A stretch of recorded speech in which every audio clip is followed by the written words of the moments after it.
All right, many parents who lost children in the Sandy Hook massacre are at the Connecticut Supreme Court today. They are supporting an ongoing legal battle to sue the gun manufacturer that made the weapon used to kill 26 people at Sandy Hook Elementary School.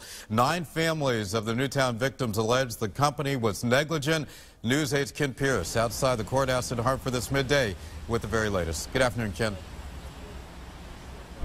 Good afternoon to you, Keith. And this is not the first time that victims of gun violence have sued gun manufacturers, but it is the first time that a case like this has gotten this far through the legal process. Both sides made their cases to the Connecticut Supreme Court.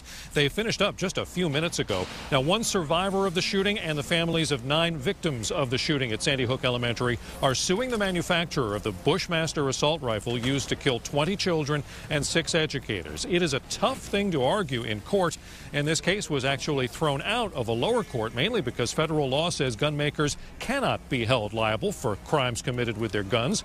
The angle the Sandy Hook families are taking is that even though no one from Remington ever met the Sandy Hook shooter, they were courting him, targeting people just like him, and trying to sell these untrained civilians a military weapon. The weapon he needed for his mission that day was never in doubt. It was, and I'm quoting, according to the defendants, the uncompromising choice when you demand a rifle as mission adaptable as you are, which was an AR-15 assault rifle derived from the military. Plaintiffs have not cited to any case in which an advertisement, a promotional advertisement, has been held to be the cause of a personal injury or wrongful death.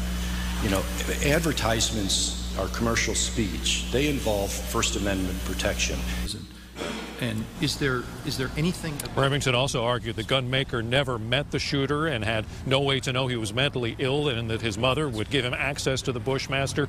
The Sandy Hook answer to all that is that in the age of Call of Duty and first-person shooter video games, they say Remington was specifically targeting their marketing for this dangerous weapon to lonely young men who spend their days playing video games. Now, if the Supreme Court overturns the lower court decision, that would pave the way for this case to actually go to a trial with a jury. That would pave the way then for lots of other cases like this, where other victims of gun violence might come forward with their own lawsuits against gun manufacturers. We're not going to know today or anytime soon what the Supreme Court has decided. That decision could take weeks to come out. We're live in Hartford at State Supreme Court. I'm Kent Pierce. Keith, back to you.